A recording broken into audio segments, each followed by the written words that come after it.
প্ৰতিটো কামে মোৰ প্ৰতিটো চিন্তাই এই দেশৰ বুকুত ৰচে হৈ সোণোৱালী ভৱিষ্যতৰ সপোন। মোৰ জীৱনৰ আহে আহে মোৰ যৌৱনৰ কোহে কোহে সেই সপোনৰ কলৰৱ। দেশে দেশে দেশ আছে, এনে বহু দেশৰ অৰঙে দৰঙে মই ঘূৰিছোঁ। বহু বন্ধুৰ সতে হাতে হাত ধৰি ফুৰিছোঁ। কেতিয়াবা সাগৰ পাৰত, কেতিয়াবা খেজুৰ তলত, নতুবা পাহাৰ তলিত খন্তেক জিৰাইছোঁ। দেৱাল নিৰ্মাণৰ কামতে আৰম্ভ কৰি কৰিছে। এই ক্ষেত্ৰত আপোনালোকে কি দেৱাল নিৰ্মাণৰ কামটো এটা প্ৰয়োজনীয়? এইবোৰ কথা আচলতে কেতিয়াবাই আমাৰ আৰম্ভণিতে মিটিং হৈছিলে, এখন কমিটিও গঠন কৰা হৈছিলে, কিন্তু তাৰপিছত বহুদিন কোনো ধৰণৰ আমিও খা খবৰ নাপাওঁ, একো হোৱা নাই। গতিকে যিখিনি কৰিব বিচৰা হৈছে সেই কথাখিনি সকলোৱে জানিলে ভাল, ৰাইজেও জানিব লাগে বা চৰকাৰে কি পদক্ষেপ গ্ৰহণ কৰিব বিচাৰিছে। চাফ চিকুণকৈ ভালকৈ জুবিন ক্ষেত্ৰখন এখন এতিয়া অকল মানে এয়া জুবিনক ইয়াত শেষ কৃত্য সমাপন কৰা এখন জেগা হৈ থকা নাই। জুবিন ক্ষেত্ৰখন এখন পৰ্যটন ভূমি হৈছে, এখন উপাসনাৰ স্থলী হৈছে। গতিকে ইয়াক ভালকে ৰখাৰ দায়িত্ব আমাৰ সকলোৰে, চৰকাৰৰো ৰাইজৰো সকলোৰে আমাৰ। গতিকে কি ধৰণে কৰিব বিচাৰিছে তেওঁলোকে যদি মানে কথাখিনি ভালকৈ জনায় আৰু সেইদৰে আমি যদি আগবাঢ়িব পাৰোঁ, সোনকালে যাতে কামবোৰ হয় সেই কথাটোত আমি সকলোৱে বিচাৰিছোঁ, আচলতে মনৰ পৰা বিচাৰিছোঁ। আপোনালোকৰ লগত আলোচনা কৰিছিল বা কেনেধৰণে নিৰ্মাণ কৰা হ'ব? নাই, এতিয়া আমি একো গম পোৱা নাই আচলতে কেনেকুৱা ধৰণে কি হ'ব। প্ৰথমতে বাউণ্ডেৰী ৱালখনৰ কথা এতিয়া শুনিছোঁ। বাউণ্ডেৰী ৱালখন দি ল'লে চাগে সেইটো কথা তেওঁলোকে চাগে তেনেকৈ ভাবিছে যে বাউণ্ডেৰী ৱালখন দি ল'লে সুৰক্ষিত হ'ব, প্ৰথমতে ঠাইখন সুৰক্ষিত কৰি ল'ব, আৰু তাৰপিছত কেনেদৰে কি আগবাঢ়ে সেই কথাখিনিও এতিয়া যিখিনি আমাক জেগা দিছে, যিখিনি আছে ইয়াতে সুপৰিকল্পিতভাৱে কিবা এটা কৰিলে সকলোৱে ভাল পাব আচলতে।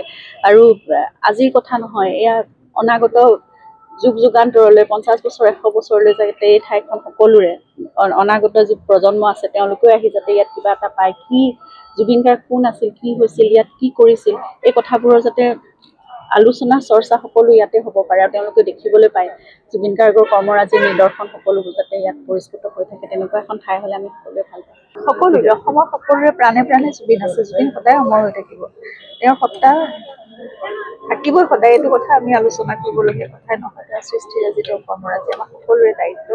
সেইখিনি সাধনাৰ চৰ্চা কৰি আমি আগুৱাই লৈ যাব লাগিব সদায়। গৱেষণাৰো বিষয় হওক সকলোৰে, সেইটোৱে কামনা কৰিছোঁ। আৰু তেওঁ যিমানখিনি কৈ থৈ গ'ল কথা, যিমানখিনি কৈ থৈ গ'ল অসম প্ৰেম, সকলোৱে জানে অসমৰ প্ৰতি তেওঁৰ কি প্ৰেম আছিল, কি কেনেকুৱা ধৰণে তেওঁ অসমক ভাল পাইছিলে আৰু অসমৰ কাৰণে কিমান কি তেওঁ কৰিবলৈ চেষ্টা কৰিছিলে, সকলোবোৰ এতিয়াও হৈ থাকক। তেওঁ আমাক সেইখিনি চেতনা, আমাৰ জ্ঞান আমাক দি থাকক। আমি সেইমতে গোটেই অসমবাসী আমি তেওঁৰ সেইখিনি সপোনখিনি পূৰা কৰিবলৈ আমি চেষ্টা কৰি আমি কাম কৰি গৈ থাকিম। সেইটোৱে আৰু আপোনালোক সকলোৰে সহায় সহযোগিতা লাগিব, সকলোৱে আমাৰ লগত থাকিব লাগিব। তাতকৈ ডাঙৰ কথা এতিয়া জুবিন গাৰ্গৰ লগত 19 ছেপ্টেম্বৰ তাৰিখটো কি হৈছিলে কিন্তু আমি কোনেও এতিয়াও নাজানো ভালদৰে। গতিকে সেই কথাবোৰ সম্পূৰ্ণ বিচাৰ প্ৰক্ৰিয়া চলি আছে।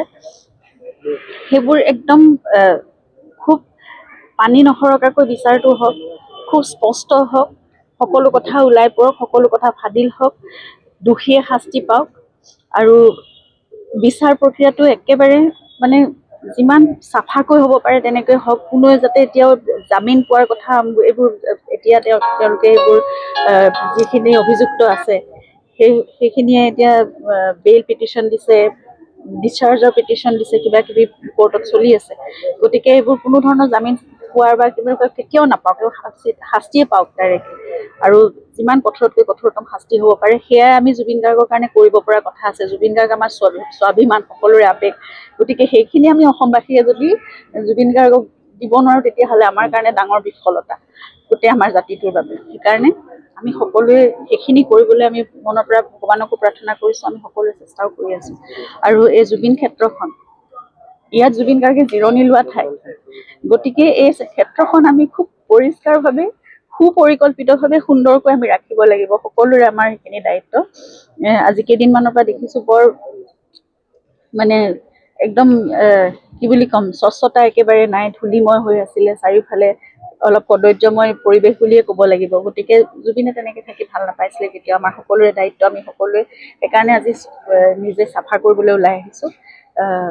চাওঁ এতিয়া কিমানখিনি কি কৰিব পাৰোঁ। এটা দিনততো সদায় আৰু এদিন কৰিলেই নহ'ব, এইটো সকলোৱে আমি মিলি কৰি যাব লাগিব। অন্তত এদিনৰ মূৰে মূৰে দুদিনৰ পাৰিলেতো সদায় কৰিব লাগে আচলতে সকলোখিনি চাফ চিকুণকৈ ভালকৈ থাকিব লাগিব গছ পুলিও ৰোৱা হৈছে ইয়াত ফুলো ৰোৱা হৈছে কিন্তু ভালকৈ পানীৰ ব্যৱস্থাও নাছিলে গতিকে ফুলবোৰ শুকাই যোৱাও দেখিছিলোঁ সকলোৱে মিলি কি কৰিব পাৰি সেই কথাটো আমি আজি চাওঁচোন আচলতে বহুত দিন একো কৰা নাছিলে এতিয়া তেওঁলোকে যদি কাম আৰম্ভ কৰে তেতিয়াহ'লে ভাল লাগিব সেইটোৱে কথা সোনকালে কৰিলে ভাল হয় জেগাখন কাৰণ এতিয়া বাৰিষা আহি আছে নহয় গোটেইখন একদম সৌন্দৰ্যময় পৰিৱেশ হ'ব কাৰণ ইফালে পাহাৰ আছে ইয়াৰ পৰা পানী বাগৰি আহিব মানুহ আহিব নোৱাৰা অৱস্থা যাতে নহয় সকলো ভাল ধুনীয়া হৈ থাকক সেইটোৱে আমি বিচাৰিছোঁ শেষত আৰু এটা কথা জানিব বিচাৰিছোঁ যিটো বিচাৰ প্ৰক্ৰিয়া চলি আছে সেইটো কিছু দেহেমীয়া বা কিছু সময়ৰ প্ৰয়োজন হ'ব কেনেধৰণে বিচাৰিছে বিচাৰ প্ৰক্ৰিয়াটো আগবঢ়াই যোৱাটো আমিতো বিচাৰিছোঁ কৈয়ে আছোঁ মই ইতিমধ্যে সকলোখিনি কথা কৈছোঁ ইতিমধ্যে নতুনকৈ ক'বলৈ একো নাই আমি এখন বিশেষ আদালতৰ ব্যৱস্থা কৰাৰ কাৰণে অনুৰোধ কৰিছিলোঁ আৰু মুখ্যমন্ত্ৰী মহোদয়ে নিজেও 1 জানুৱাৰী তাৰিখে তেওঁ ঘোষণা কৰিছিলে কথা গতিকে তেনেদৰে আগবাঢ়ক এতিয়া বিচাৰ প্ৰক্ৰিয়া এটা প্ৰক্ৰিয়াৰ মাজেৰে